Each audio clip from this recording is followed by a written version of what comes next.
Welcome to Diverse Learning Practices Ed Talk podcast, where we are meeting the needs of all learners. I'm your host, Celeta Devine. Good afternoon, and welcome to Diverse Learning Practices Ed Talk podcast, where we are meeting the needs of every single learner. We have an exciting episode planned for you all where we are going to be discussing culture and climate within our classrooms. And we want to think about the idea of what do students feel like when they walk into your classrooms? So when people think about great classrooms, they often focus on what they see, the organization, the bulletin boards. Is it engaging? Lessons, effective classroom management? But today, we want to shift that perspective. Instead of asking, what do great classrooms look like? We are asking a different question.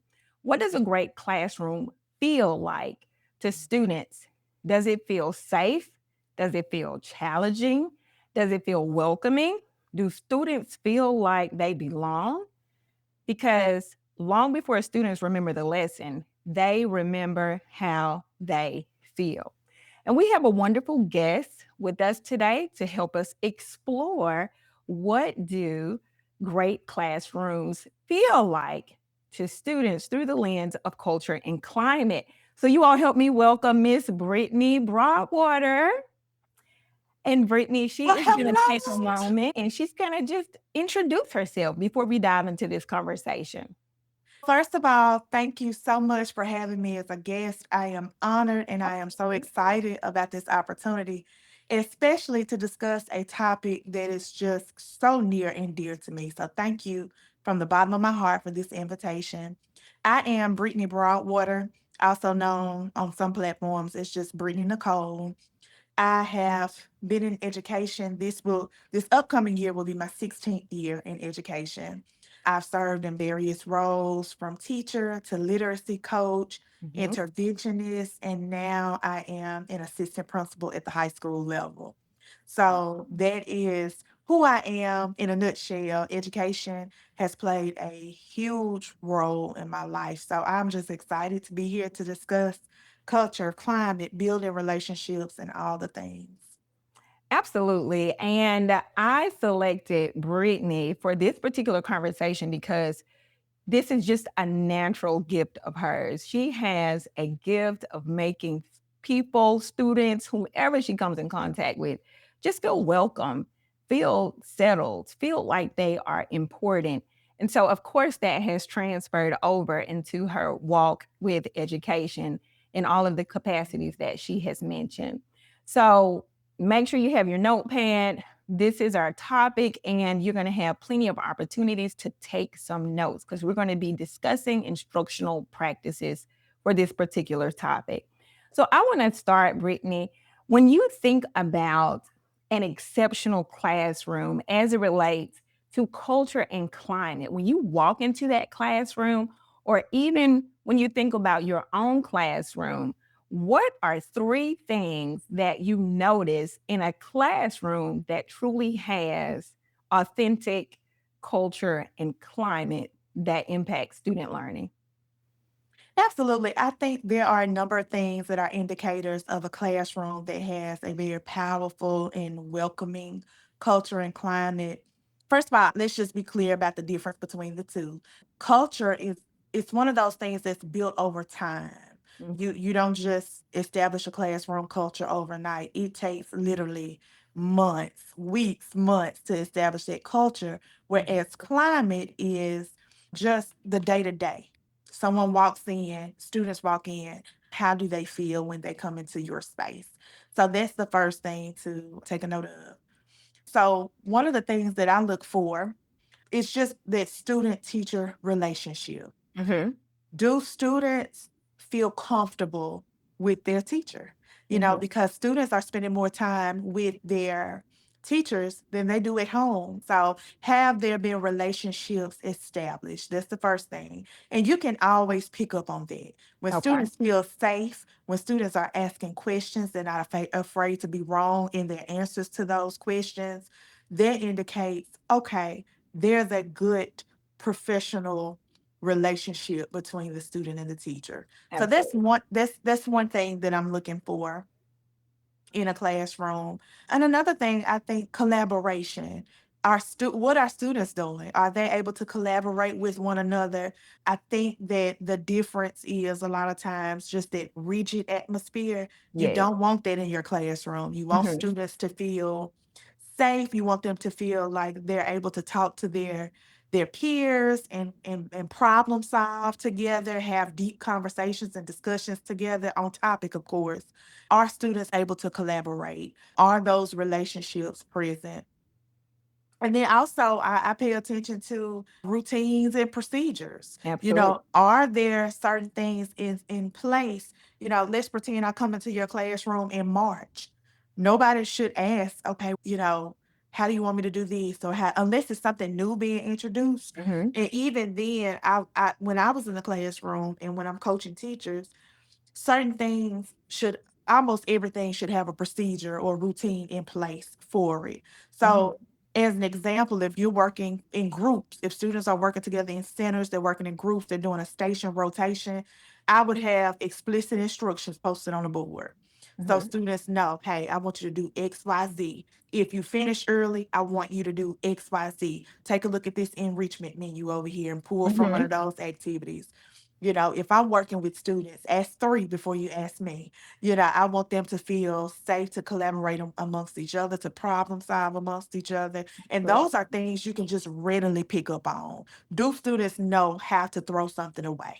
Do they know how to ask a question? How to go to the restroom? Are they signing out? Do you have a certain hand signal that you're doing to Hmm. indicate that they need to leave your space? So those are three things that I think are indicative of a classroom that has a positive and a Yes. warm and welcoming climate and culture.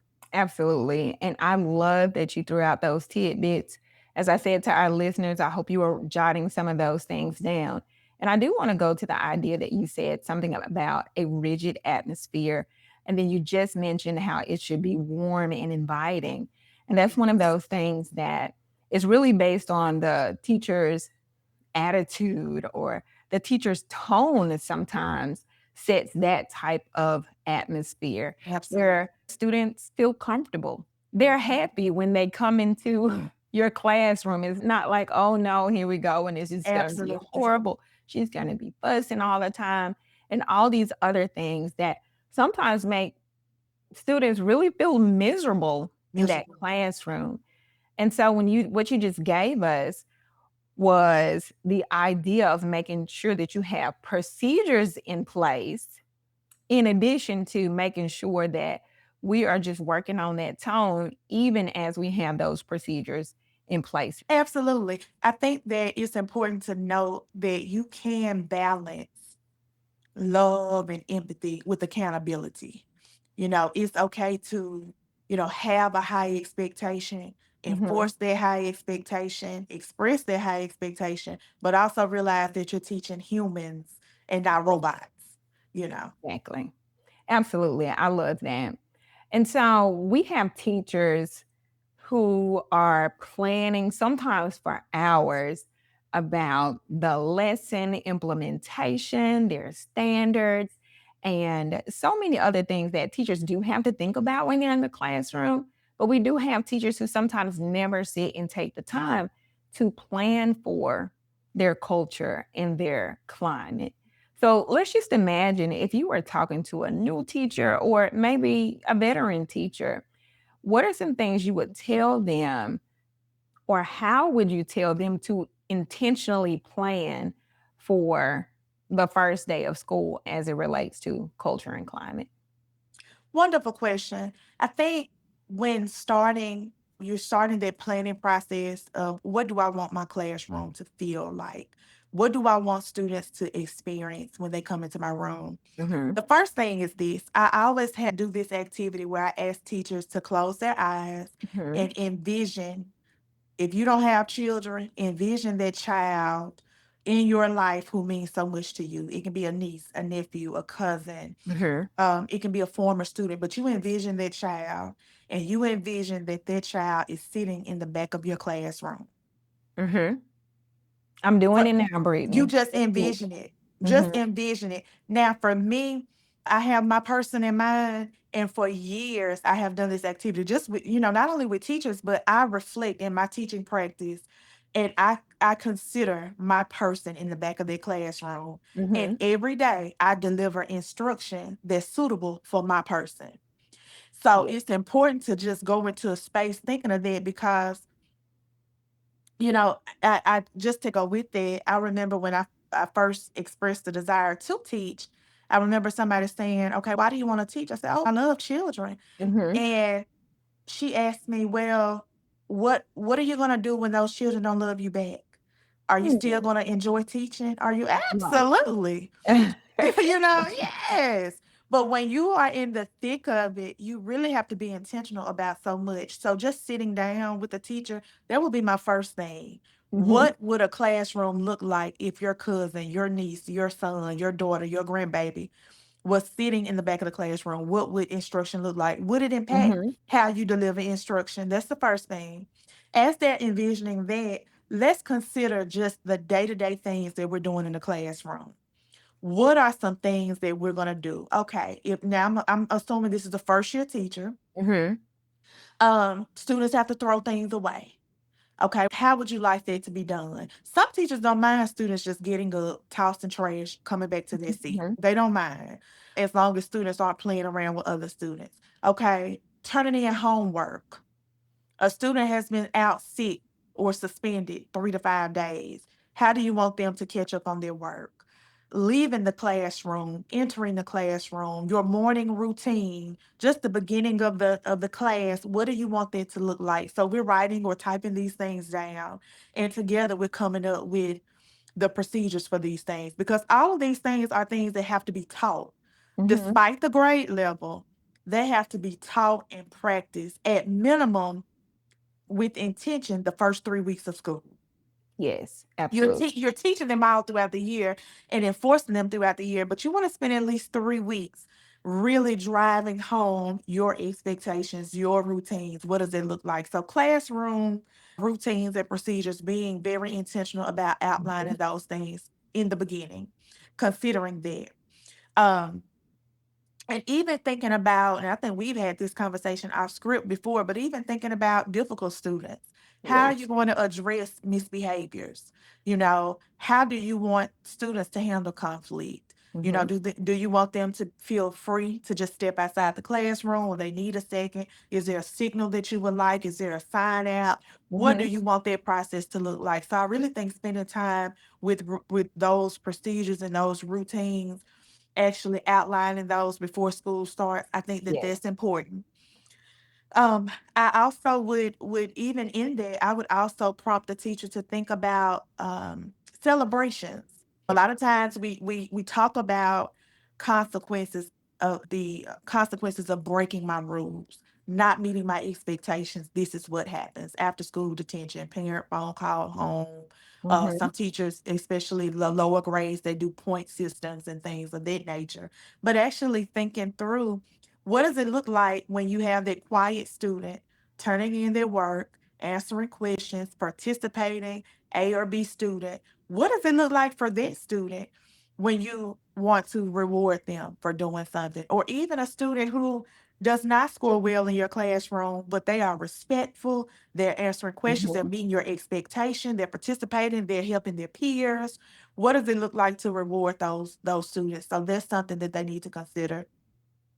And also just making sure that they understand just I think sometimes we've gotten away from the simple things. Yes. So something as simple as standing outside of your classroom, greeting students as they come into the door.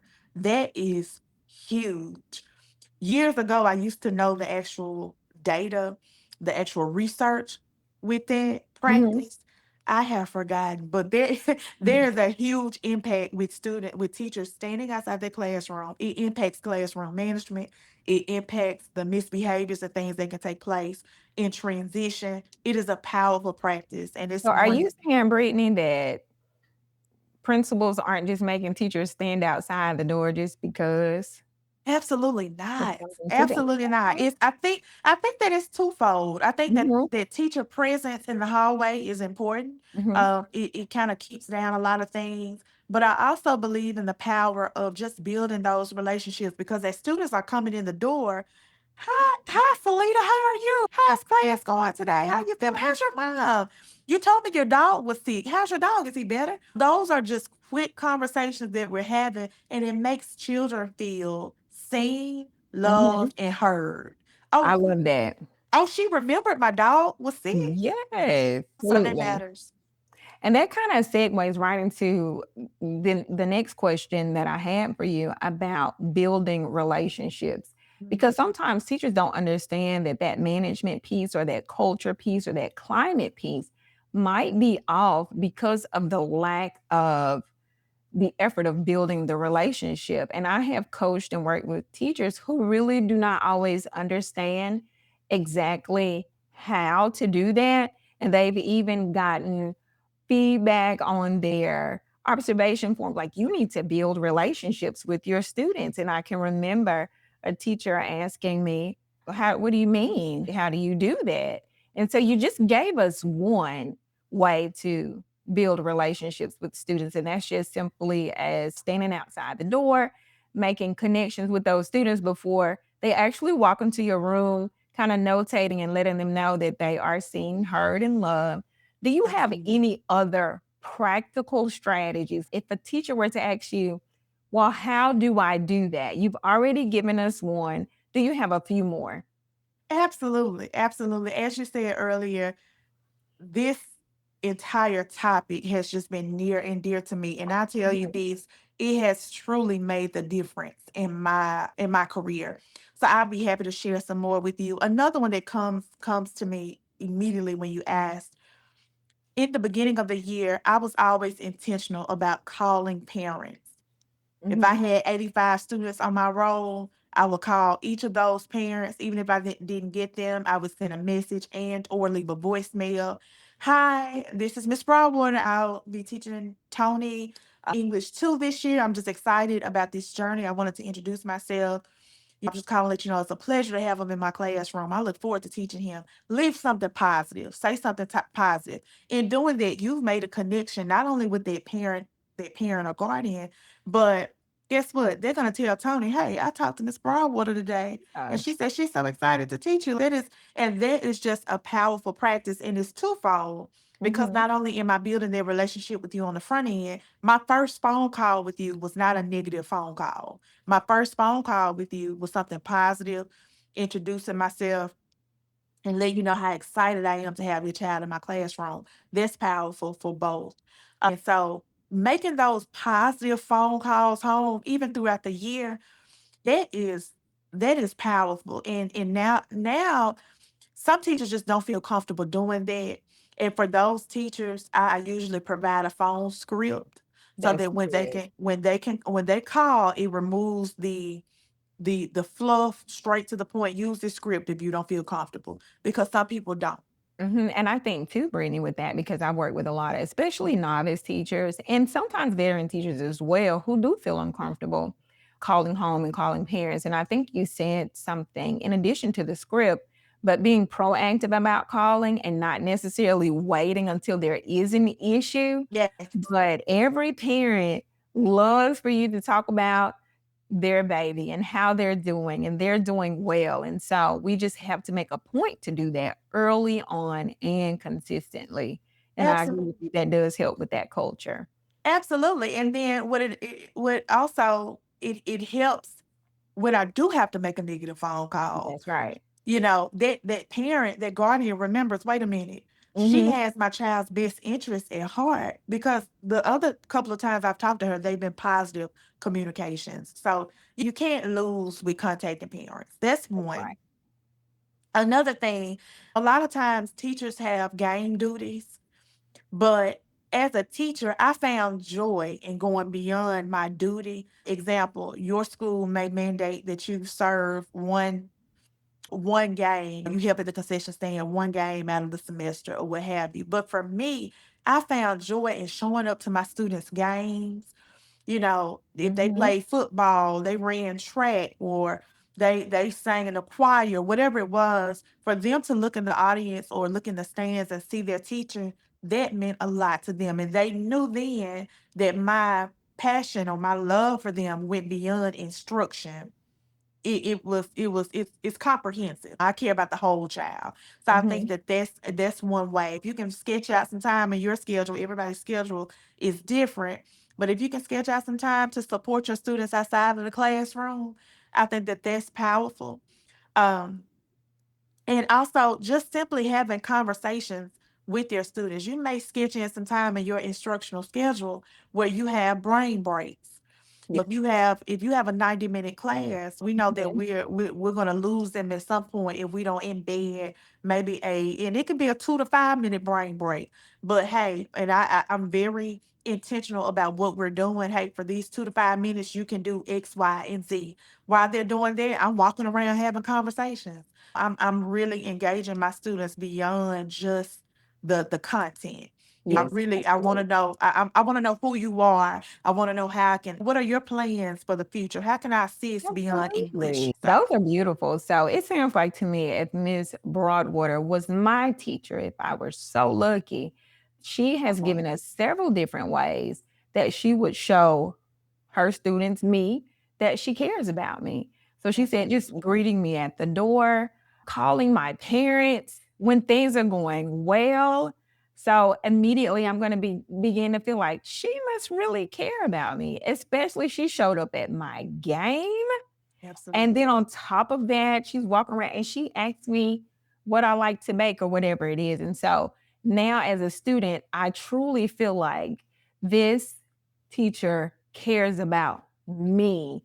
And so therefore, I hope everybody in our audience can see how that student is probably going to be less likely to misbehave because they are valuing you now as a person that values them. And so you have given us some wonderful, wonderful tips on specifically how to build relationships. The other Absolutely. thing and I'm going to go back a little bit where you talked about students feeling safe in the classroom. And so we want to make everything very, very practical.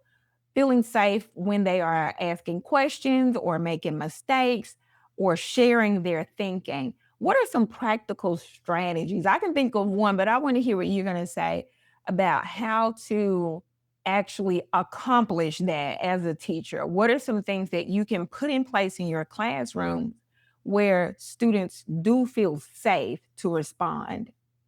I think just really encouraging students to not feel negatively when they make mistakes, Mhm. when they answer wrong, Yes, and them teaching students to support one another, teaching absolutely. them to, hey, good job. I like that. Yeah, It's okay. You didn't get it that time. You didn't get it that absolutely. time, but hey. So just really establishing those peer relationships where they feel comfortable. And my responses are very, very pivotal because if a student answers incorrectly or does something inappropriately, even if they're completely wrong, I watch how I respond because that Mhm. one time that I respond in a condescending manner, Absolutely. if I respond in a critical way, number one, Mhm. students don't forget, Mhm. and that'll go years. They'll carry that with them for years. So I'm just very intentional about making sure that they understand, hey, if you're wrong, it's Mhm. okay. Let's correct that misconception. I don't want to Absolutely. condemn you when you're wrong. Even when students misbehave, there's a way that I handle that in such a way where they know it's not the end of the world. You Absolutely. you you Tomorrow nailed is a it. new day. Tomorrow is a brand new day. You cannot hold grudges as a teacher Absolutely. because you want them to understand, hey, even though you messed up, you did not meet my expectation, you did not meet the school's expectation, whichever one it was, you're still my student. I still love you, but there's a consequence, Absolutely. and And it so reminds me too of a time I was coaching a teacher and I was in there and doing an observation and a student answered the question and the teacher said wrong and hushed all over the room. oh And wow. some of the kids giggled a little bit. And sometimes we assume that, oh, they're okay. But there are some students that if you did that to them, probably me when I was in middle school, high school, or even elementary school, if you did that to me, I would probably resolve in my mind that I am never speaking again Yeah, in that classroom. So it is important how teachers respond. it In is. addition to that, one of the things that I like to do, and you were talking about peer comments and feedback as well. I always like to have sentence starters on the Oh, that's wall good. as far Absolutely. as when we open the floor for questions, comments, and feedback. If you want to agree, this is how you agree. Absolutely. I agree with I agree with John because blah blah blah. Even if you want to disagree, Mhm. I disagree because, Right. but I understand why, but maybe the point was missed about this. And when you have that and when you take the time to teach it that way, Absolutely. then it's okay to disagree. And students understand the value of that type of feedback and they welcome it. And so you would end up over time, like you said, because that doesn't happen overnight. It doesn't. It Over doesn't. time, you'll go into that classroom and the students are agreeing, disagreeing, adding to the conversation, and everybody feels very normal because that has been established. Though that's an awesome practice. I did that a lot with my debate classes. Okay. Where we had those stems and they would know because if you didn't watch it, it would become an argument. But you Mhm. had to just in the beginning say, hey, this is how we agree, this is how we disagree. Absolutely. And then it's bringing in so many other skills where it's teaching them to go to the text, give me some evidence to support why you say that. You can't just, oh, I disagree. Why? So that's a wonderful way to do this, Selena. Wonderful way. Okay, very good. So we're going to move right along to engagement because when I think about a classroom that a student feels really good about being in. Of course, I feel safe, it's comfortable. I have opportunities to share, to agree, to disagree. I feel like my teacher likes me. I feel like my teacher loves me and is concerned about me. And that's important at any grade level. The other thing that I think about is the engagement of that classroom. If I'm looking at it, are they engaged? Absolutely. So, what are some strategies that you have seen teachers use that consistently move students from simply being compliant to Mm. genuinely engaged? I'm so glad you said that because engagement, if you are taking notes, please write this down. Okay. Engagement does not equal compliance, and Mm. engagement does not equal entertainment. You know, Mm. you can have students who are just compliant. I'm doing what Miss Broadwater asked me to do just because she asked me to, or oh wow, I'm this is oh I'm laughing and giggling and oh I'm engaged. No, Mhm. not necessarily.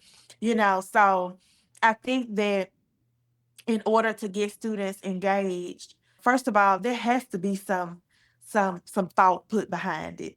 You can't just like with anything else, you have to be very intentional. Yeah. You want to actually know your students. You want to know what is it that really gets them excited? What is it that really gets them involved? So I'm looking for group work. Our students working together.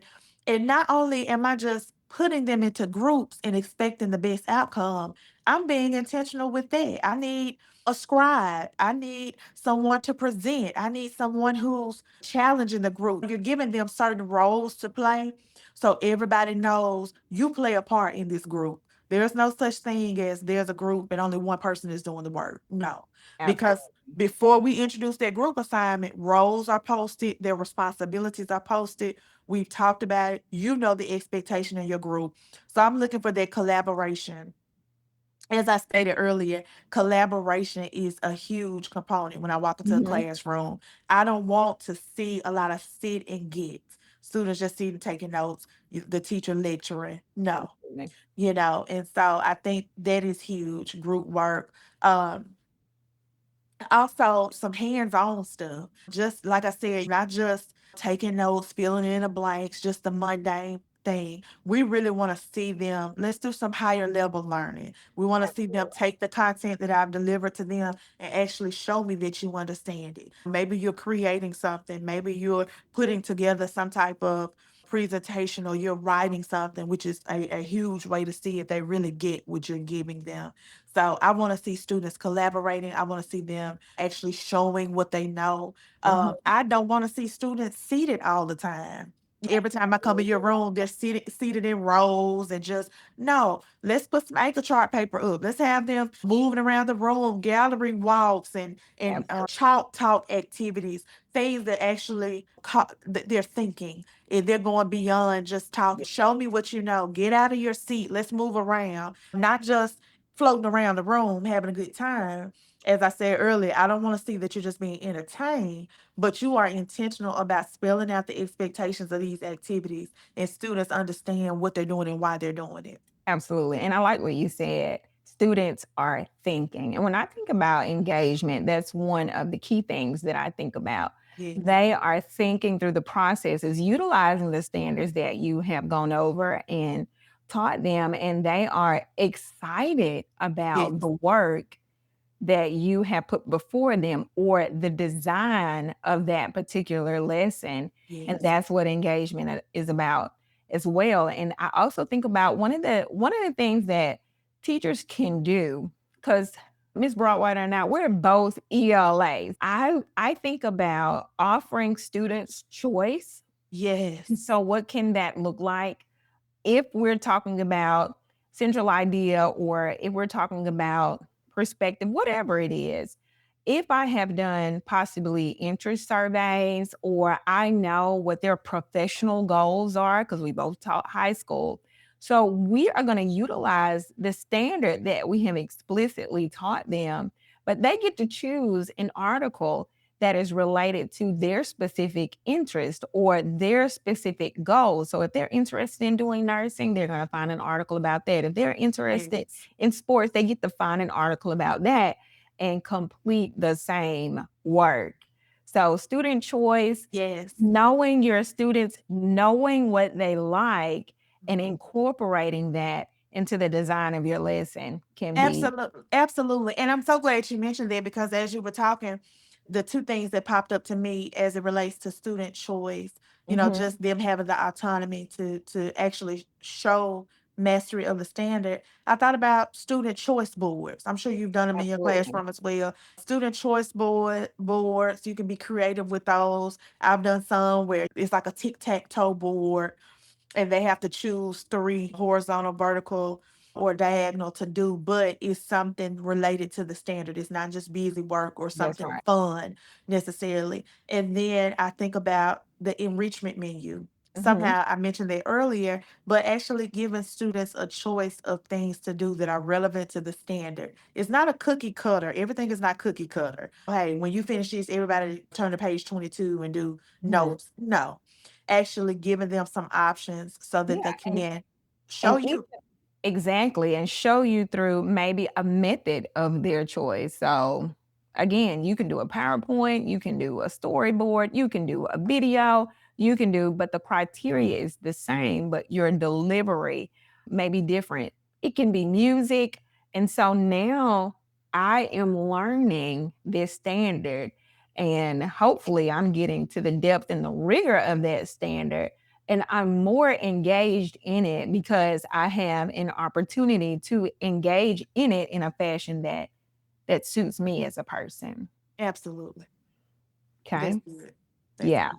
So another thing I feel like that really helps to, and we've already kind of touched on this a little bit, helps to strengthen that culture and climate is conversations. Mm. I can remember when I first started teaching one piece of feedback, and I tell this story quite a bit, and I just value that feedback. It stayed Right. with me forever. And my coach said to me, "You talk entirely too much."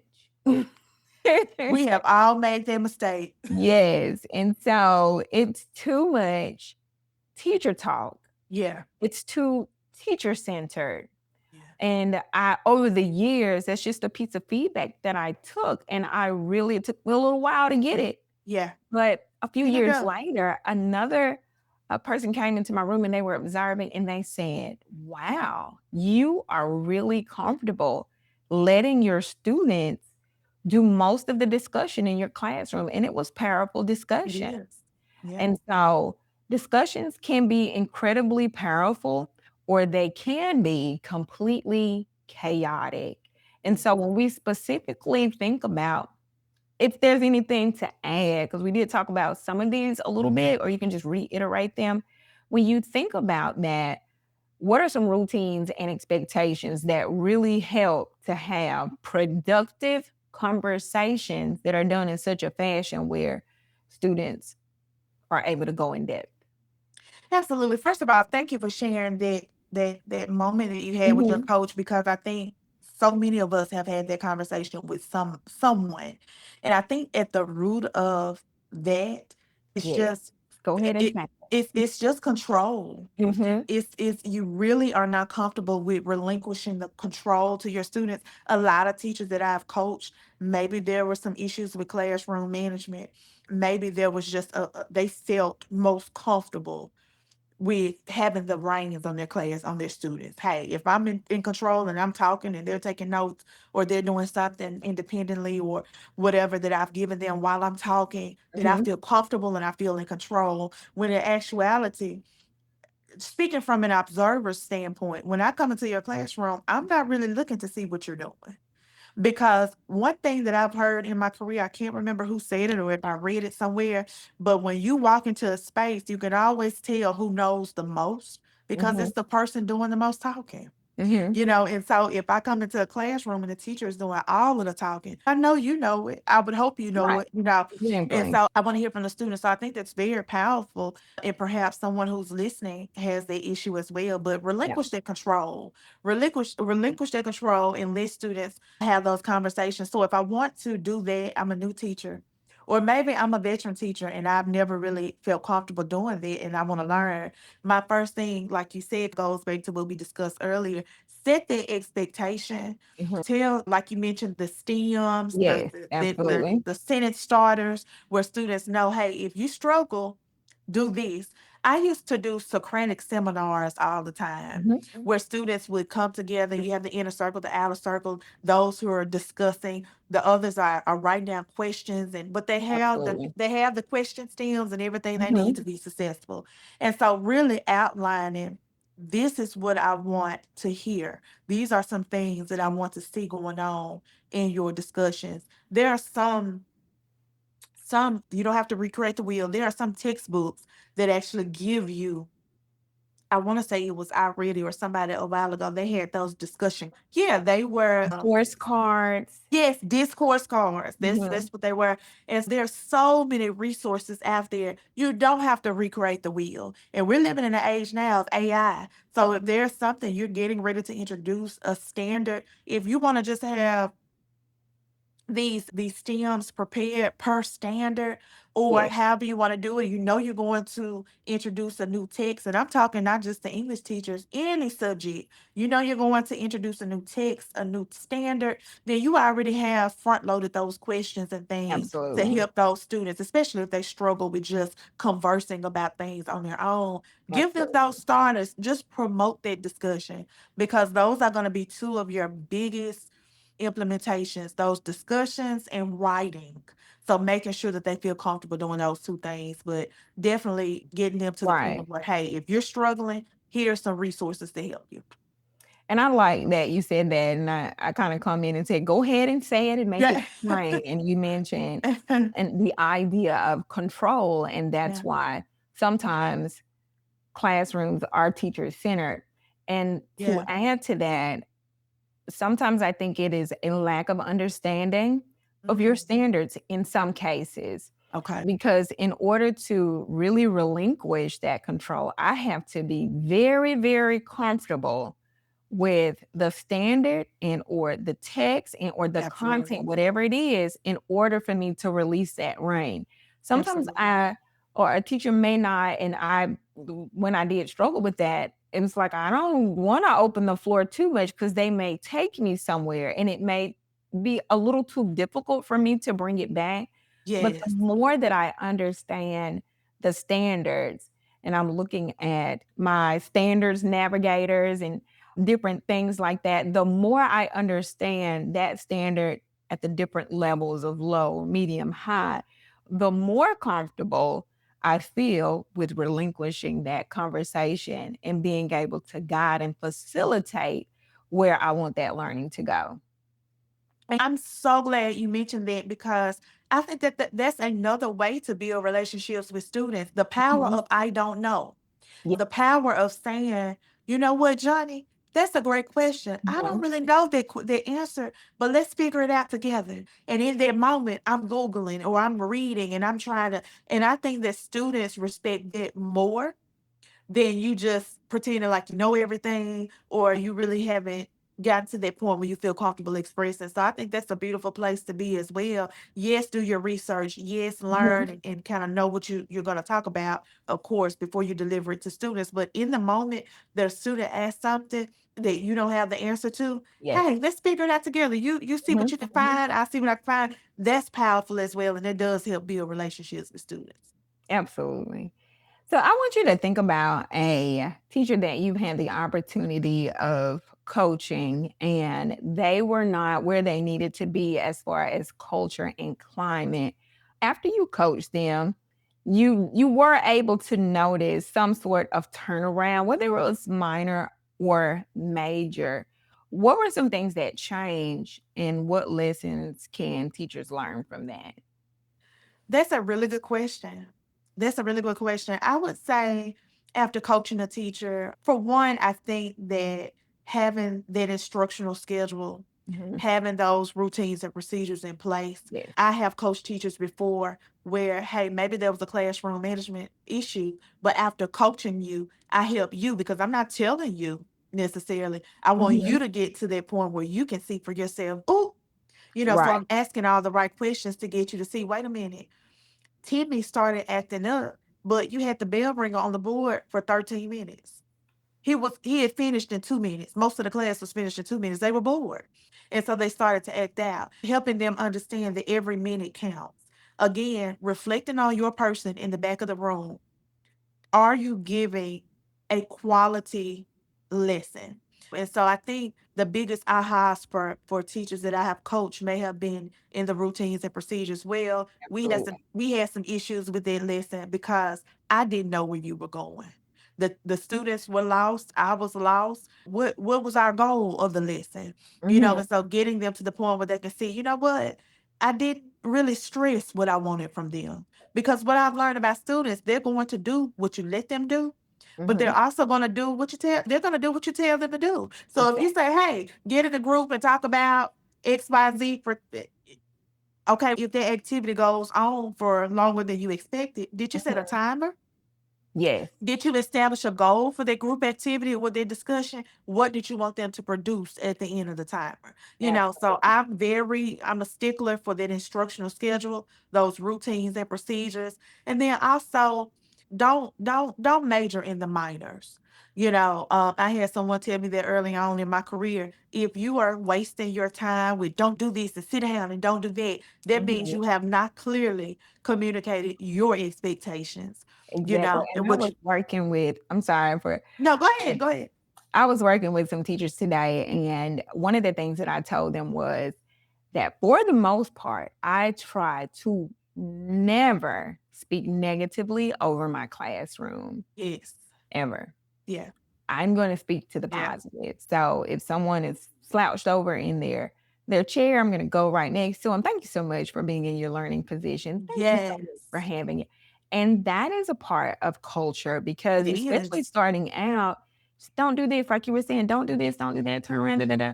And it's just a negative It atmosphere. is. So we can be intentional about that by making sure that we speak positively over our students. It doesn't mean that we don't have to address the negatives, but there's a way to do it. Oftentimes, I'm going to do that privately or one on one. And listen, the first thing as you were talking, the saying that came to my mind is praise in public, correct in private. Absolutely. And I will forever, and I've always been like that with teachers, with not only students but teachers as well. I don't believe in making this big to do Hmm. with negative things concerning students. in front of everybody. It's so powerful when you can just say, "Hey, Timmy, step outside."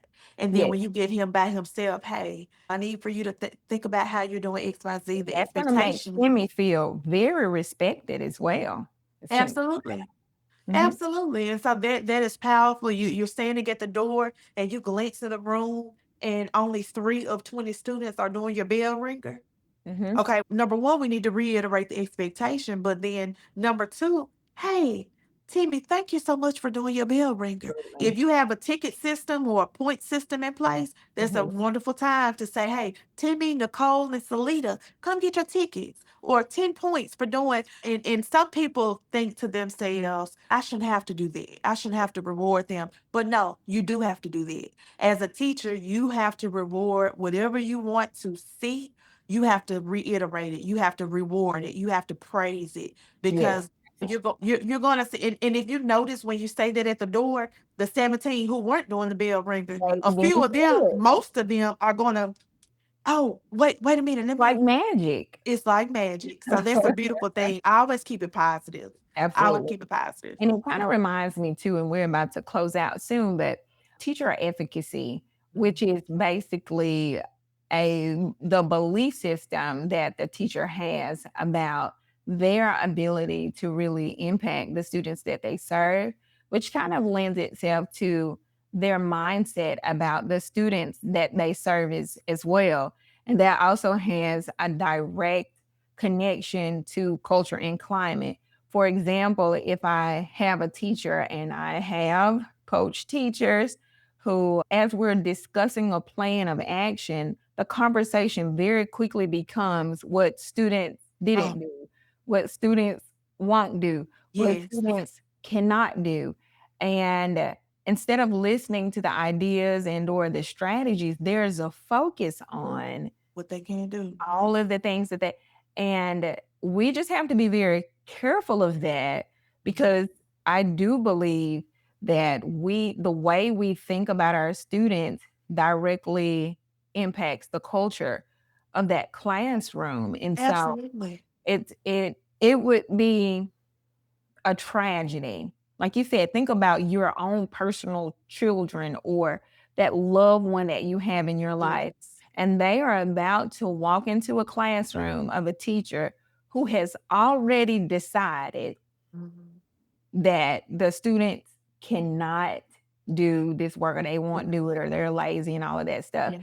And that is going to be reflected in that culture. And Brittany, that reminds me of a motto that I can remember you say that kind of hits that. Can you share that with our listeners? Absolutely. For years, I did a pledge with my students, and they would repeat after me, and it said, "I am somebody. I am somebody. I am somebody." I am somebody. Despite what they say, Despite what they say, I can learn. I can I learn. will learn. I will learn. I must learn. I must learn. Not tomorrow, Not tomorrow, not next week, not next week, but today. but today. And listen, even if they walked in not thinking they could, in that 90 minutes that I had them, they Mhm. believed that they could. And I would tell them, I forgot whose quote it was, but I would tell them the man who says he can't is just as right as the man who says he can.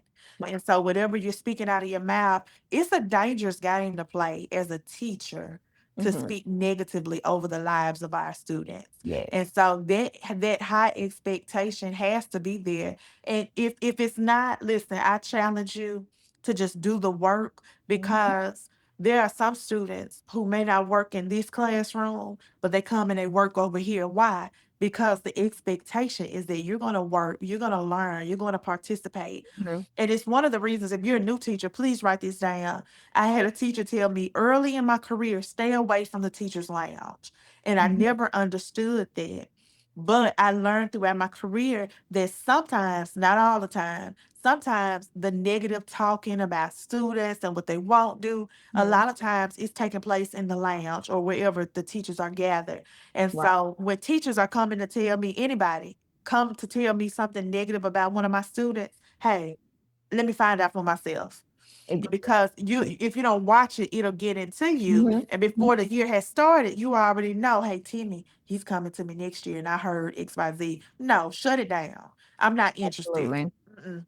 Yeah, and I think that teachers need to understand too that if I'm sitting in a classroom and none of my students will work, that none of them will do their bell ringer, none of them try, how much of a reflection that is Yes, on the teacher themselves. Because I personally believe that my students can do anything, absolutely, especially with me as their teacher. absolutely. And so that's just something for us to reflect on as educators. And so I want you to think about, Brittany, if you were to make a top 10 list, a classroom culture checklist, what would the 10 things be on your list? And you don't have to give us all 10, but I just want you to think about it for a second. They don't have to be in any particular order, and you don't even have to elaborate on any of these. I just want you to go as far as you can and give me your top 10 classroom culture checklist. What has to be on that list? Give me number What one. has to be on the list for Mhm. sure, building relationships, Okay. Number two. balancing love and empathy with accountability. I love that. Can we get a And three for a top three? number three, hmm, I would definitely just have to say classroom routines and procedures.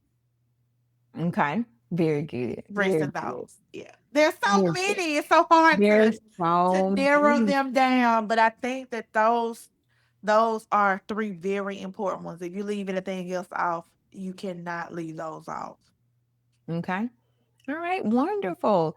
And one Yes. more thing before we leave, I Absolutely. just want you to engage with the audience. I want you to give them a rapid fire coaching session. So I'm going to give you just a Oh, scenario. Just okay. I'm going to give you a scenario and how would you help this particular teacher Okay. relate it to culture and climate to the best of your ability. Okay. So here is the first scenario, and you only get 60 seconds. Okay. Oh, I'm It's ready. not, you only get 60 seconds. You All just have to right. give them something good. So if a teacher says to you, my students won't stop talking, coach them in 60 seconds. In 60 seconds, your students won't stop talking. That can be good or bad. Let's just Oh, refine what they're talking about. Let's put some things in place so that they know, hey, when you're talking, this is how we're going to do it. These are some expectations for the conversations taking place. Let's keep them on topic. Conversations that are off topic can only happen during our brain breaks. Other than that, every time we're conversing, I want you all to remember the noise level. I want yeah, you to remember what we're talking about and how we're saying what we're saying. Time and place are important. When I'm doing my direct instruction, you cannot talk because if I'm talking and you're talking, somebody's going to miss something and it's that, going to be you. So that that very would be just good. set the expectation when I we're love when we that. have a I love conversation. that you said, "What are we talking about?" Yeah. Because talking is not inherently a bad thing. It could be that's what you want because we've talked about productive conversations. So Yes. very, very Yes. good. And our last one, Brittany, is if a teacher says that my students just will not do the work, they will not participate. Can you coach that teacher in 60 seconds? Absolutely. It goes back to having the high expectation. Sometimes students aren't participating because they don't understand. They don't know what you Mm, want. They're that's so afraid to, good. yeah, they're afraid to ask questions. They don't understand the content well enough to participate. And so, really making sure, asking the right questions, making Mhm. sure it's not a matter of the concept of skill versus will. Are they not participating because they're just being defiant or because they genuinely do not understand? Which goes back to just checking for understanding throughout those lessons to ensure they do in fact understand before you give them their work, but then also outlining very meticulously the expectation. Hey, for Absolutely. this assignment, I want for you to produce X, Y, and Z. You're gonna get there by doing X, Y, and Z and doing those pit stops for understanding along the way. Absolutely. I Yes. hope that our listeners did have their journal and their I pencil and hope they were so. able to jot down some of those gems. So we Absolutely. absolutely thank Ms. Brittany Broadwater for being a guest on the OP Education Podcast. Thank you so much. And may I We say are, just one more thing? One yes, more thing.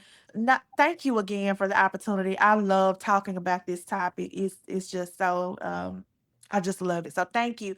But I just want to share this one thing. You cannot teach them if you cannot reach them. And mhm, so making that a priority, reach your students. They're people, they're not robots. Have those conversations with them, get to know them. You're with them for 9 months, 10 months, however long. So really get to know them as people, and your year will go by. It'll be much more effective, and it'll show up in the data as well. absolutely. So we want to give you all an opportunity to connect with diverse learning practices. And we have a YouTube channel where you can find this podcast, and you may be watching this podcast on YouTube right now, also on Spotify and Apple Music. But in addition to that, we have some educational videos, and you just go to at diverse learning practices. You can also look at diverse learning practices, look up diverse learning practices on all social media platforms, and definitely find some resources for best teaching practices and more specific content area information at dlpeducation.org. That is our website.